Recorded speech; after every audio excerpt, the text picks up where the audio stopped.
একজন মহিলা ছিলেন যার একটি পোষা বেজি ছিল। বেজিটি ছিল খুবই বিশ্বস্ত ও সাহসী। সে সবসময় মহিলার পরিবারকে পাহারা দিত।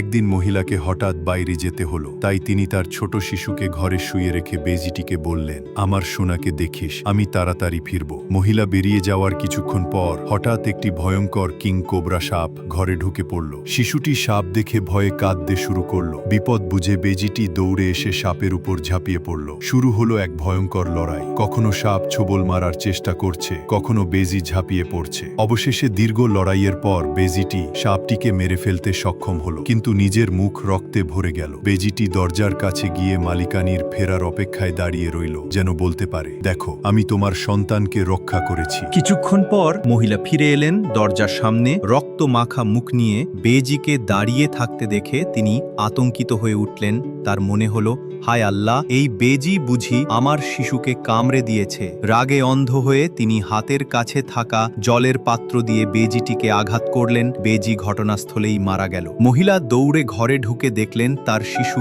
একদম নিরাপদে আছে। শিশুর পাশেই পড়ে আছে মৃত কিং কোবরা সাপ। তিনি স্তব্ধ হয়ে গেলেন। তখনই বুঝতে পারলেন তার বিশাল ভুল। যে প্রাণী তার সন্তানের জন্য জীবন দিয়ে যুদ্ধ করল, তাকেই তিনি ভুল বোঝে মেরে ফেলেছেন। এবার তার আর কিছু করার ছিল না, শুধু কান্নায় ভেঙে পড়লেন আর মৃত বেজিটির জন্য আফসোস করতে লাগলেন। এই গল্প আমাদের শেখায়, কাউকে কখনো শতভাগ নিশ্চিত না হয়ে ভুল বুঝবেন না। মুহূর্তের রাগ বা আবেগে নেওয়া সিদ্ধান্ত জীবনে বড় আফসোস ডেকে আনে।